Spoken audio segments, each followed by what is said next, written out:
Good morning, YouTube land. Well, I won't be able to do anything this weekend, at least not today, to the 720. But I want to. But no, I'm working on this guy again. The old PT. Now, check this out. Now, this is what I have to do today. Replace the pressure hose for the power steering. The pressure line goes on the bottom. Got this over at AutoZone. 47 bucks. Not bad. So like I said, I like doing things on my own. So this cost me 47. But check this out. Just to replace that, you have to take off the front grille, the top support bracket, the fan, which you don't have to take it all the way off, just move it out of the way, here, and just leave it dangling there. So here's the grill support beam, and here comes my special guest. But this is what you have to do. All this just to be able to, you see this line? This line is the power steering line, but it kind of loops around to the power steering pump, kind of like upside down. So I already got that loose. I got that loose already. So I got these little brackets loose. And like I said, just to do that, I got to remove all this stuff. Isn't that crazy? Bananas. I know, right? Just to get to that hose that's kind of upside down, I have to remove the front grille, the front support bracket, move the fan up a little bit.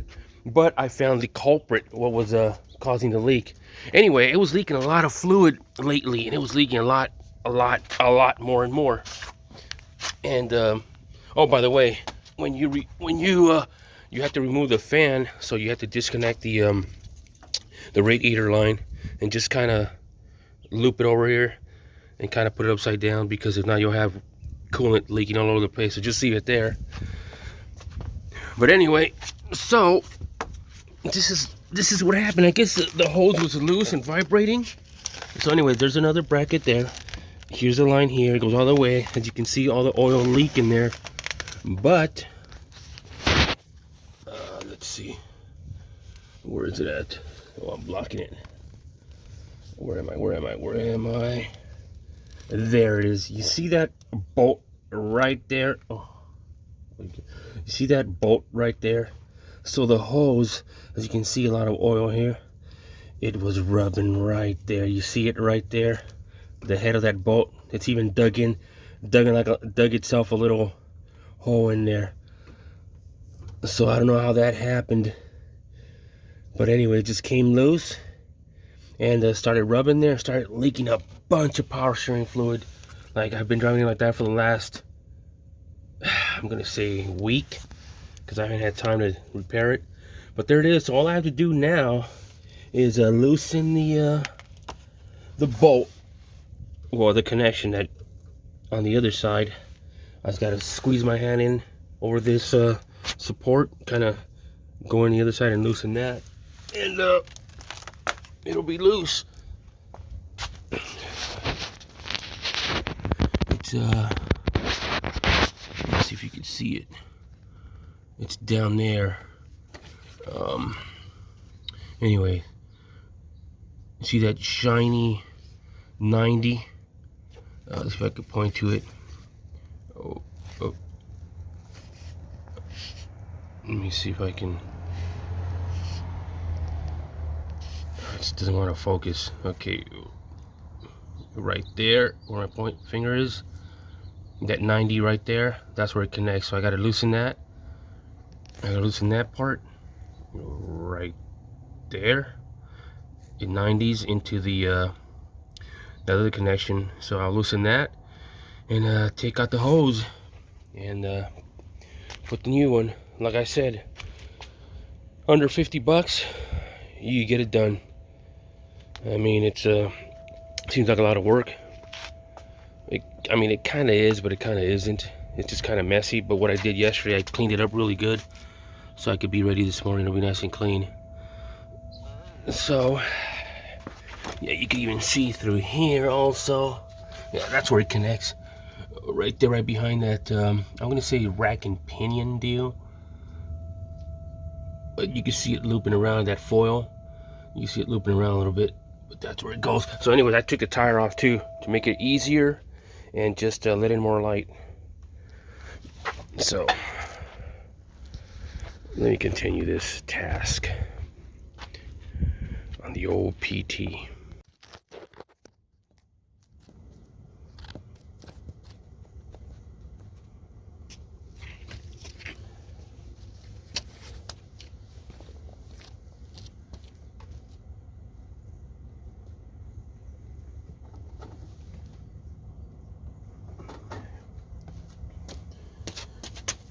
All right, ready to take this thing out.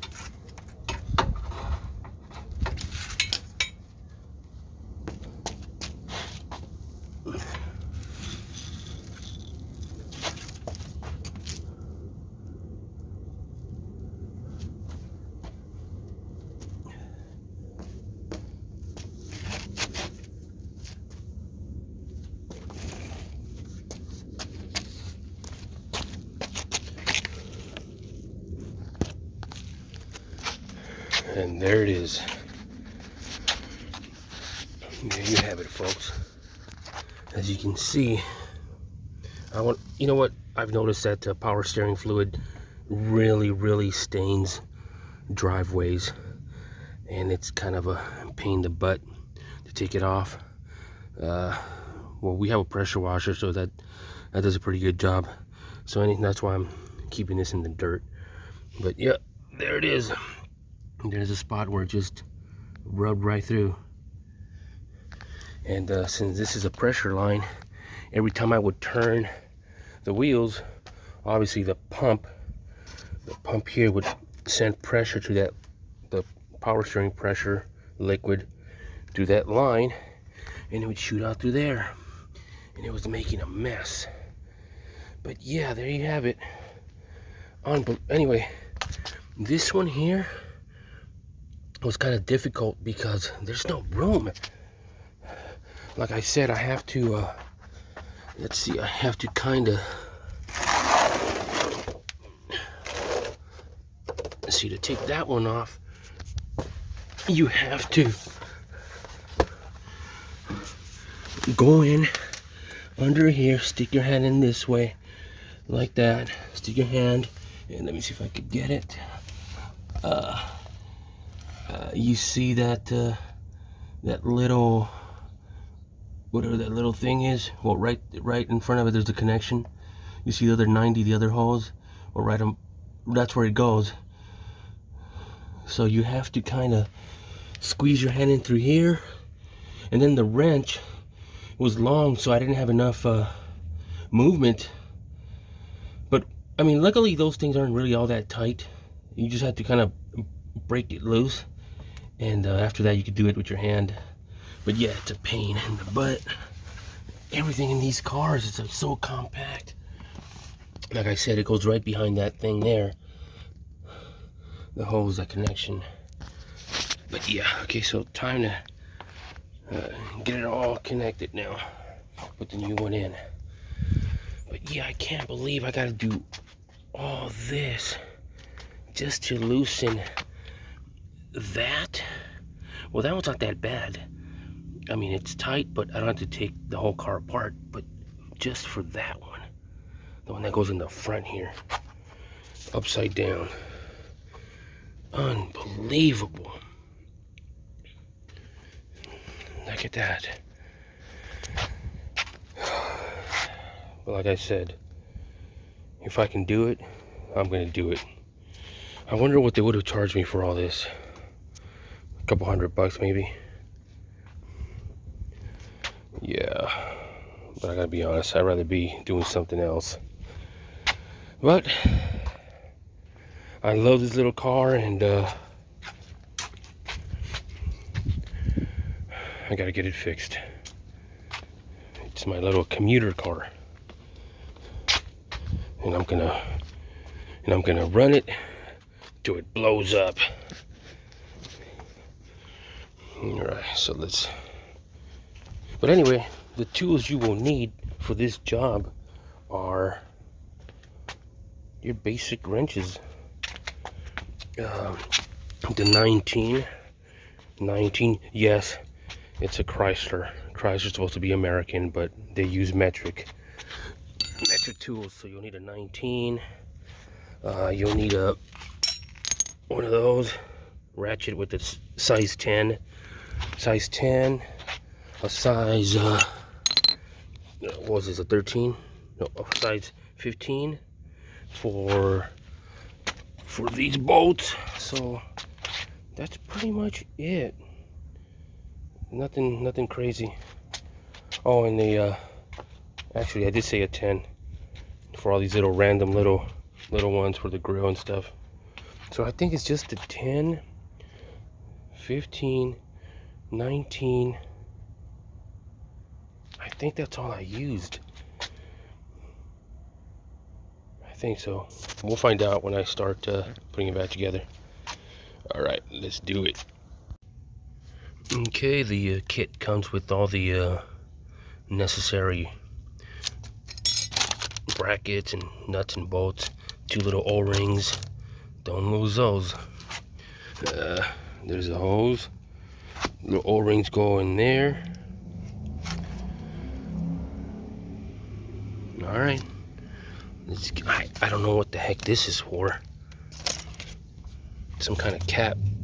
I'm thinking maybe to put it on for protection while I'm tying the hose on, I think. Who knows? It doesn't really say here in the document, in the paperwork. It's not rocket science. Let's get her done. Oh, real quick. Don't forget to put this little foam thing on. I'm thinking that's what was here, because that's what this section is, what butts up against the engine. So this should have been there, and I'm thinking it moved.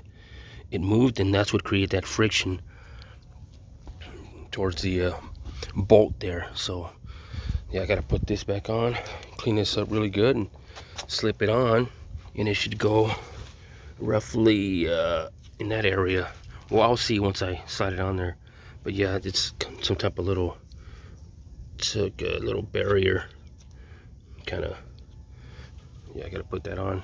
Interesting. It doesn't come with the kit, but yeah, don't forget to put that on. Actually, I'm wrong. This hose does come with a little bit more protection. You see this plastic deal here? Yeah, I had it upside down. On the other one, this was around here somewhere, which is the only protection they have. It's this mesh. But this one has a hard plastic. So I'll put this on, but it'll be extra protection. But how about that? It's upgraded. Nice. Very nice. So yes, not bad for 47 bucks. I got an upgrade. Okay, so the power steering line is replaced, and I just went ahead and left it kind of just loose there. I don't want to use those brackets because I don't want it to vibrate up against the little bracket there, and eventually cause it to rip again because of the friction, so it should be fine just hanging there. It's supported up on top and on that side. I do not want to go through this again. I just ran it and it works fine. So yeah, this was a mission, but got the leak fixed.